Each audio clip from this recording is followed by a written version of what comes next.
Hi friends, Mrs. Pettit here. I'm so excited to see you on our Google Meet as we step into our reading block. So we are going to review a topic that we've been learning about these past couple of weeks, which is author's purpose. Can you say author's purpose? Very good. So I just wanted to remind you, if you want to turn on captions, if you like to not only hear what I'm saying, but you also like to read the words on your screen of what I'm saying. I know we've discussed how to do this, but it's a button on the bottom right-hand corner of your screen that says turn on captions. It is 2 C's and a square. So if you need help doing that, just raise your hand. I also want to remind you, if you want to revisit the lesson from yesterday where we read the book I Wanna Iguana, and we talked about how the author's purpose was to persuade his mom to let him get an iguana as a pet, you can always go back and watch those recordings. They're on our Google Classroom, or I always email them to your parents. So we just watched a vocabulary video where it was a rap about author's purpose, and it was really good. So now we're going to step into our lesson. So I'm going to share my screen so you can see my slides. So give me a second while that loads. Okay, so this is the anchor chart that we have completed these past couple of weeks. Author's purpose, and our acronym to remember our author's purpose is what, class? Good, PI. So when the author writes, they write for a specific reason or purpose. So the P in PI stands for persuade. Can you say persuade? Good. And if you're trying to persuade someone of something, you're trying to convince someone to do something or believe something. So sometimes an author will write a story to try to convince the reader to do something or believe something. For example, yesterday with our read aloud, the little boy who wrote the story was trying to convince his mom to let him buy an iguana. He's trying to persuade his mom to get that pet. The I in PI stands for inform, where the author is trying to give you information about a topic. They're trying to teach you something. So for example, we did a read aloud 2 days ago. You can go back and watch the recording if you missed it.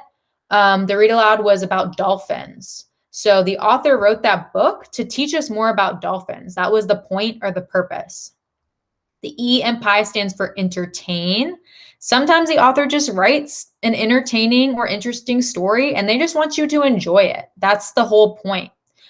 So for example, we have been reading the book Charlie and the Chocolate Factory. The point of that book, the author wrote it simply to entertain you. They want you to like it, to be entertained while you read it. So I took a picture of this anchor chart that we created just as a review. But we are going to dig a little deeper or talk a little bit more about the P in PI, which stands for what, class? Good, persuade. That can be one of the trickier parts of author's purpose. So I just wanted to revisit that and talk more about it and dig a little deeper. So we are focusing on the P in PI. Author's purpose is sometimes to persuade. Can you say persuade? And just a reminder that to persuade is to try to convince someone of something. So we're going to state our objective. So you're going to repeat after me. I can explain the author's purpose and message. Good. So we're focusing on the author's purpose to persuade. So in our writing block, we have been writing persuasive letters, and I've met with each of you in a writing conference to go over your idea or your topic. Some of you are writing to the principal to try to convince her to make recess 30 minutes instead of 15. Some of you are writing to your dad to try to convince them that you should get your own room. So I wanted to share my example, okay? So I wrote a letter to my friend Christian. So I'm going to read it to you out loud. Follow along with me. Dear Christian, do you know what sounds really good right now? Pizza. I personally think we should order pizza for dinner tonight instead of cooking. Please keep reading to hear my reasons why. First of all, I've had a very long day. I've been so busy, in fact, that I accidentally skipped lunch. Getting home, preparing the ingredients, and cooking a meal could potentially take us up to 2 hours. I'm not sure I can wait that long to eat my next meal. If we order pizza instead, we could potentially be eating in about 20 to 30 minutes from when we get home. Second, pizza is amazing. Imagine the delicious marinara sauce, ooey gooey melted cheese, and the golden brown crust. My mouth is watering just thinking about it. Lastly, we haven't had pizza for dinner in about a month. I think we are long overdue for a pizza party, just us. If you agree, I'll even let you get as many toppings as you want. Think about it, Mrs. Pettit. Okay, so I am going to, exit out of that because I want to take a closer look at this letter. Okay, so who is the author of this letter? Good. Yes, it's me, Mrs. Pettit. I'm going to highlight that. Who am I writing to? Good. Christian. Who can tell me the author's purpose of this letter? What was the point? What was I trying to do? Good. I was trying to persuade Christian of something. What was I trying to persuade him or convince him? Yes. Where is your proof? What sentence states the message of my letter? Good. Yes. Paragraph 1. I like how some of you are using the raise hand button. Some of you are using the chat. That's perfect. For this lesson, since it's just a small group, you can go ahead and just shout out. So yes, this sentence. I personally think we should order pizza for dinner tonight instead of cooking. That is the message. There are reasons that I said why I think we should do this. Tactics or things that I said to try to convince him. Who can give me an example? Good. I said, if we order pizza, we could be eating in 20 to 30 minutes from when we get home. Very good. What else did I say to try to convince him? Ooh, I like that. I said, you said I appealed to his senses. Where did I appeal to his senses? Yeah, I described the pizza in a way that sounded really delicious to try to convince him or get him in the mood for pizza too. I described it as delicious, ooey gooey, golden brown. Yes. What else? What other thing did I say to try to persuade or convince him? Yes, I said we haven't had pizza in about a month. It's been so long, we're overdue for some pizza. Very good. The last sentence. If you agree, I'll even let you get as many toppings as you want. Very good.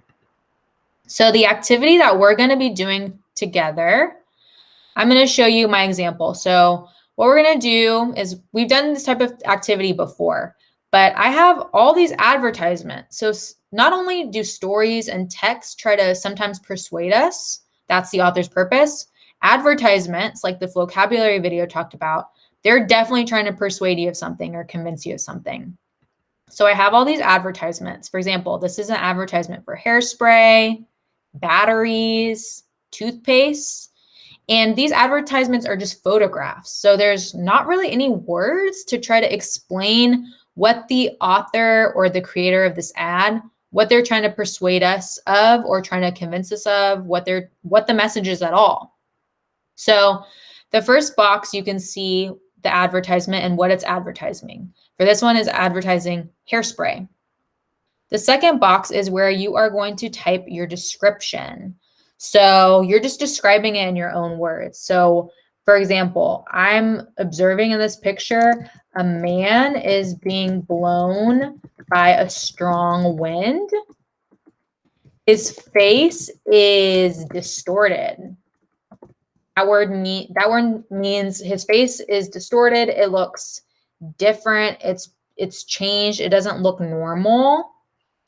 His face is distorted. His mouth is being blown open. One of his eyes are being blown open.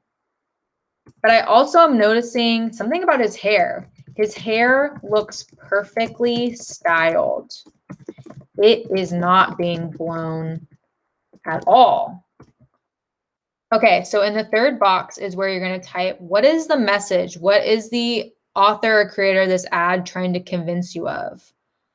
I think they're trying to convince me that this hairspray is really strong. If you use it to style your hair, your hairstyle will stay in place no matter what, okay? So you are going to do that on your own. I have different slides. You're going to be put in a group of 2. You're going to be put in a breakout room. And you guys are going to work together. If you're put in breakout room 1, you're group 1. If the title of your breakout room is breakout room 2, you're in group 2. And I know we've done activities like this before, so you're familiar with it, but I just want to review. So you're going to do exactly what I did for your one slide. You're only doing one slide. So you're looking at the advertisement. You're describing it in your own words, and you're figuring out what is the message of this advertisement. What is this advertisement trying to persuade me to believe about this product? Such as this advertisement was trying to persuade me that this hairspray is super strong. If I buy it and I use it to style my hair is not going to budge. It's going to look perfect all day long. So you're going to be put in a breakout room. If you need my help, you know that you can raise your hand, but I'm also going to be stopping by each breakout room to answer any questions or offer any help or assistance. I'm showing you the different advertisements that you might get, ketchup, tape, different things, a TV.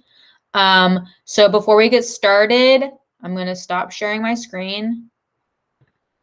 Before we get started, I want you guys to ask me 3 questions that will help clarify or clear something up, 3 questions that will help you be successful with this activity.